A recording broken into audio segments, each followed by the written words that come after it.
Once again, welcome back to my YouTube channel, Parenting with Becky, Vashed Media, Facebook.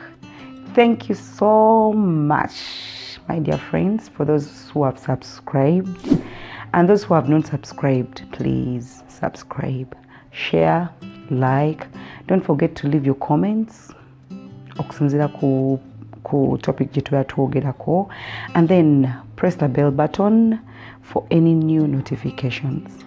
How have you been? Mukama ebale kukuma nanga nkumye. Here we are once again to talk about parenting. Yes.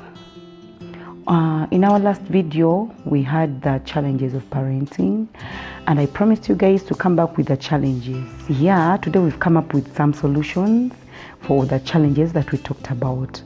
The first challenge we had was about breastfeeding. Anyway, I noted down some of my points here so that the first one we had was breastfeeding, and we said breastfeeding, abantu abasinga, they take so long to get used to the process, and then it becomes a very bad challenge to both parents and the baby. Some of the challenges in breastfeeding, we have the milk leakage. This is when the baby, like ngamata, I should say ngamanji, when the milk is really leaking. We've come up with a solution for that. Try to breastfeed the baby more oftenly, and try not to miss the feeding or longer than normal feeding. Like, give the baby excessively. Ayonke, chabadeta stayonka every day.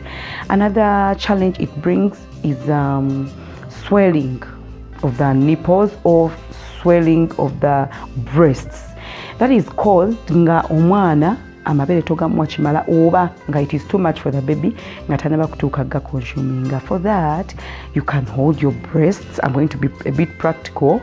You can hold your breasts to your chest, press them to your chest with both fingers. You press them in your chest, then you nurse them on a routine basis. Family, they will be established. There's a relief. You can even use a chiwere chocha or something warm, and you put them in a towel in this position as you press towards your chest. I believe ojja kubeera ng'oyambibwako. We're still talking about parenting. Then another challenge of breastfeeding is getting wounds on the nipples. Oh my God, it is so painful. I think all parents have experienced that, and the solution to that is continuing breastfeeding the baby. The only thing that can help those wounds on the nipples is continuing breastfeeding. Then another challenge I came up with that comes up with breastfeeding is returning to work. Oh my God, it is really hard. You have to return to work. My dear friend, don't give that baby the bottle until you've come up with the clear routine of your work and how you're going to be breastfeeding her. By that, breastfeeding or you will have sorted the breastfeeding challenge. The other challenge we talked about was single parenting. There are so many things that come up. There are so many challenges that come up in single parenting. We have loneliness. Muluganda, how can I describe that? It is okubeera obwomu, loneliness, okubeera nga wamanyira this other partner with your family. Now you've come up to be alone. This involves the father or the mother, single fathers, single mothers. Mama yamanyira okubeera ne tata w'abaana be, tata we yamanyira okubeera n'abaana, and even the children themselves bamanyira okubeera awamu nga family. This comes up as a challenge. They end up being lonely. Now this is the solution to loneliness. The solution, just replace all the negative thoughts in your mind with positive thinking that you actually made the right decision. Towabudde birowoozo singa kale gundi abaddewo. Stop that, my dear parent. Stop it. just fill your negative mind with positivity that now you are alone. That is going to help you. Be positive. I repeat, be positive. Remember, parenting is not for cowards. Now you're a parent, you're a single father, you're a single mother.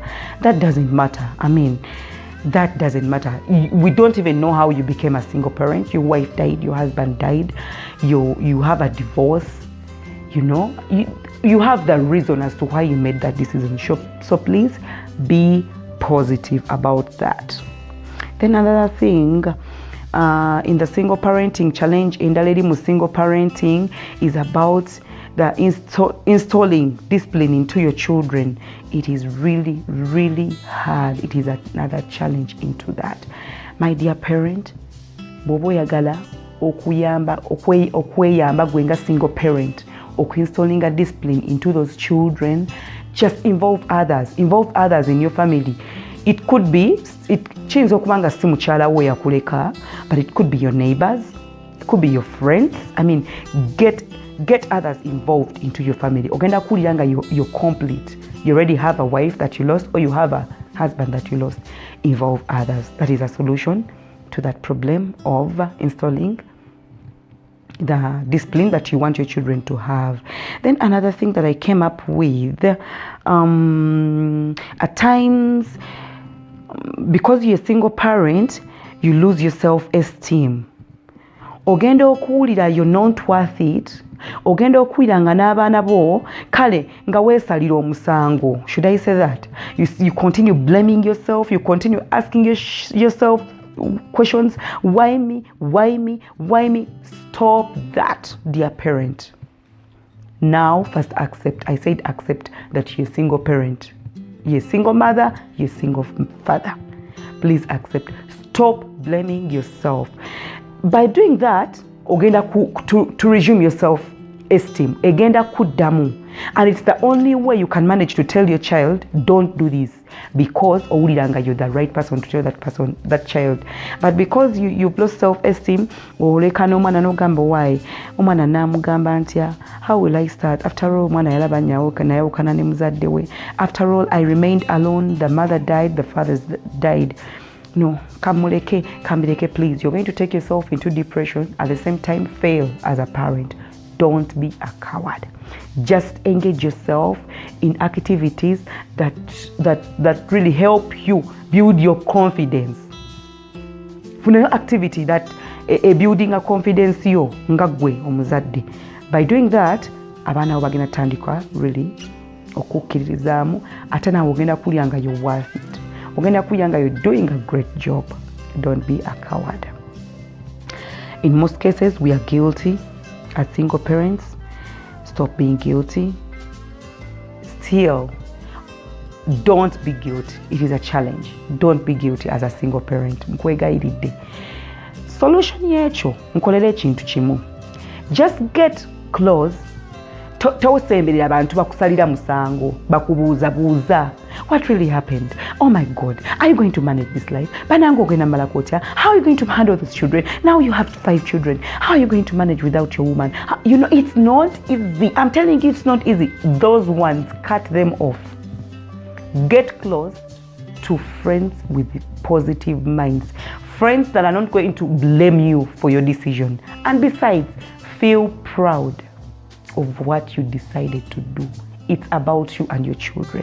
The more time you waste feeling lonely, feeling all sorts of ways, all sorts of all those bad moods, omala budde mu kifo ky'okuparenting abaana bate. Remember, baba nabo tebagenda kulinda kuva mweyombeera, bo bakula. They need your support. They need your help. My dear single parent, tofaayo.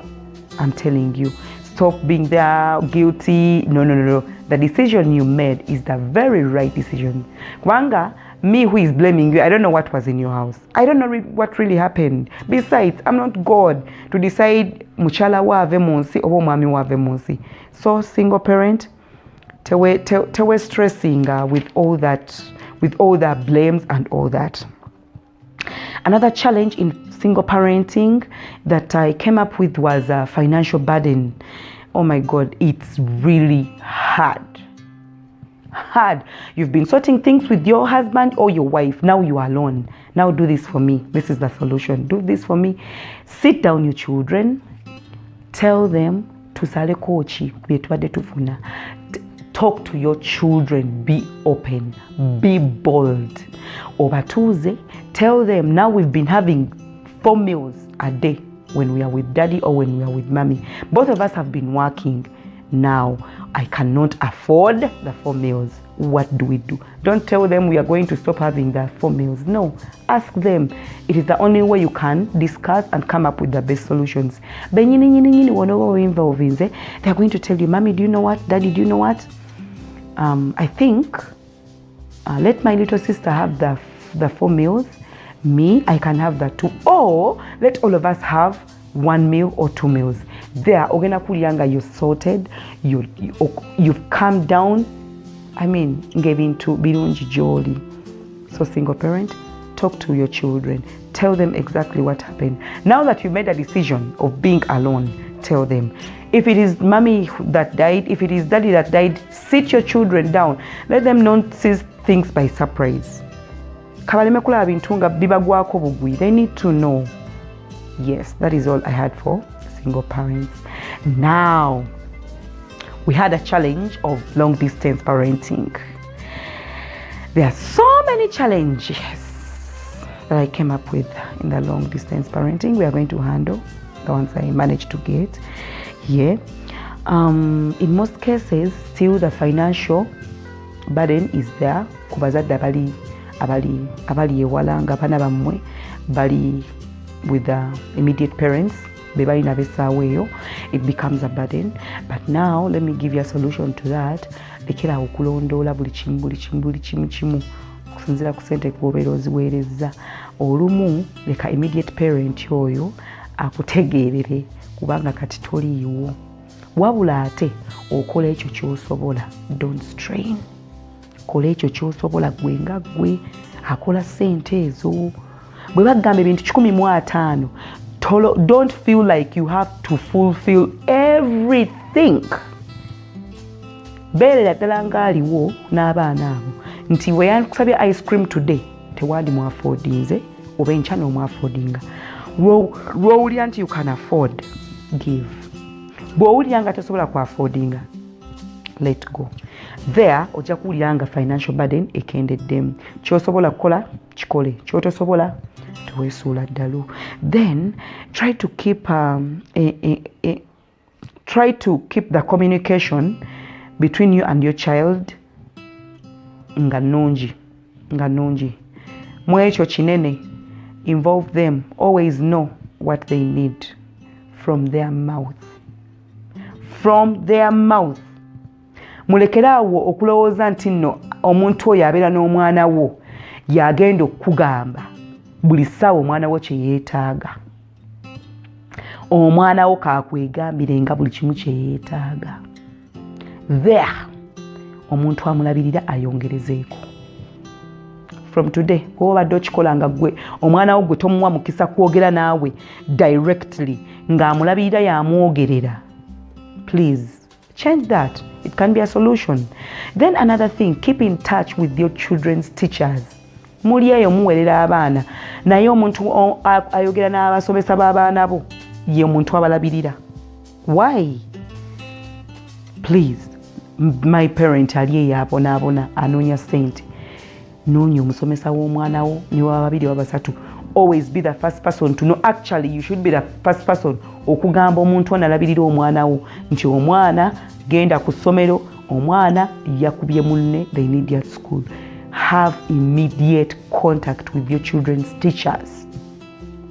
Besides immediate parents bana abaliwo, have immediate contact with the teachers of your children in school. Then always count on your children's decisions. Bano bemulowooza nti babalabirira and they give you decisions. Agambye ayagala simu togimuwa, tagyetaaga oyo omwana essimu. Ffe tukubulya ffe tubeera n'omwana oyo tomuwa simu. Listen to your child. It is between you and your child. Omumme essimu ng'osobola okugimuwa olw'okuba nti oli omwana akwadde n'ensonga lwaki yeetaaga essimu.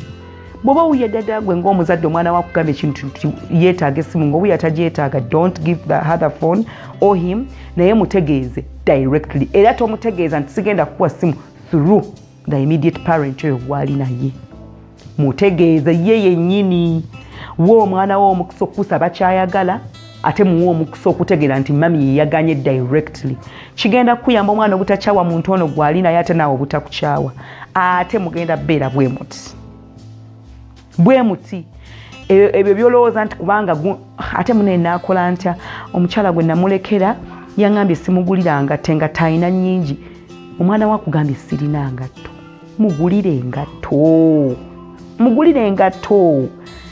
Enkolagana gitandiko gikyusa mpola mpola. Oyinza okuba si bw'obadde okola katandiko gikyusa mpola mpola. Then always keep your children directly informed of what is going on in your life. Balekerawo balangiranga. Oli eno ozanyira mu kusoma mama wali eri abonaabona. Gwe olina okugamba mama omwana wo directly nti ndi eno mbonaabona soma. Ono agenda okimugamba nga mutima agamba that much I know. Okay, ntuuse n'okono n'ennyo n'ono n'akinzijukiza nga gwe wasooka okimugamba.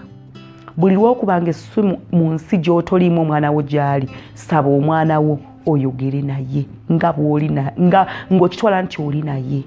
Omwana mubuuze bye yeetaaga gwe mwennyini directly, my dear sweetheart.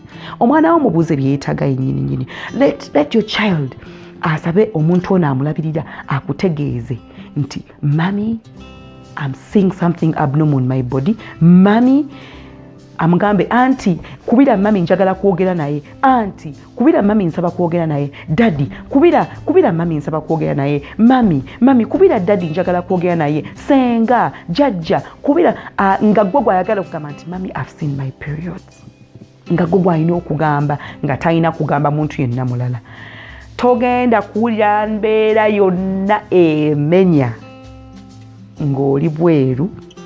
Actually, you're always going to feel like you have your daughter here or your son here. I'm telling you. Gwe kuba akafaananyi nga when you're starting a business with oyo omuntu oyo alabirira omwana wo nga planning ogula emmotoka e Uganda or any other country that you're in. Planning ogula motoka naye ng'omwana we emyaka 15 gw'osoose okugamba, do you know what? I'm planning on buying a car. Ye omu yagenda okuwa manyi mami wafunye ssente. Mami kati olinawo ssente mmeka? These people bano yes batulumirirwa nnyo naye omwana we yagenda okubeera concerned agambe excuse me, yagenda okubeera concerned agambe but now my mom wants to buy a car. Actually happiness egenda beera ku mwana wo. So omuntu oyo agenda ogikuguliza. Happiness egenda beera ku mwana wo. That way you're going to be the best long distance parent. No mwana wo tagenda na 10 nsinga. Nti ayita mu mbeera era ajja kubeera nga alabanga okay, my mom is here.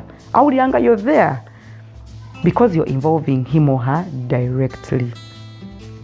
Then the last thing is always stay updated kuki omwana wo kyayitamu.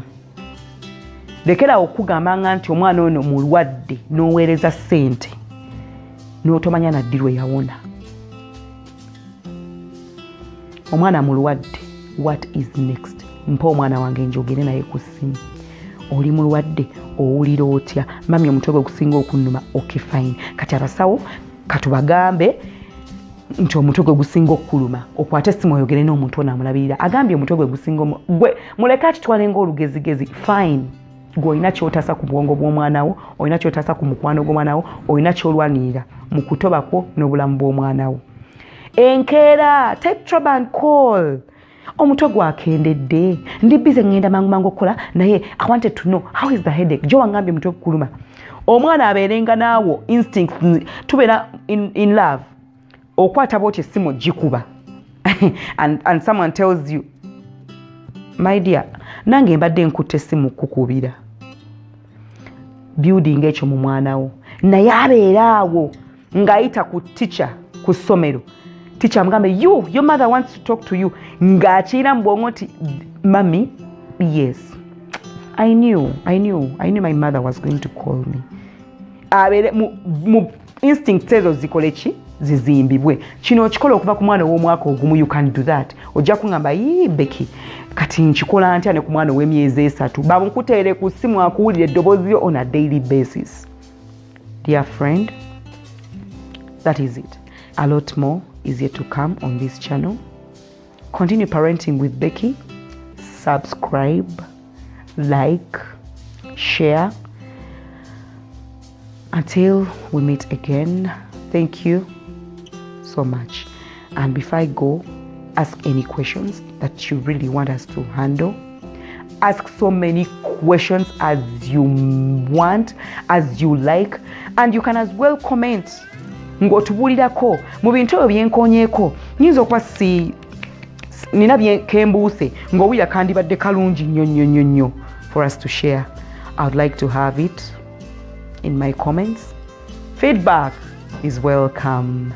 I love you so much. God bless you. Bye-bye.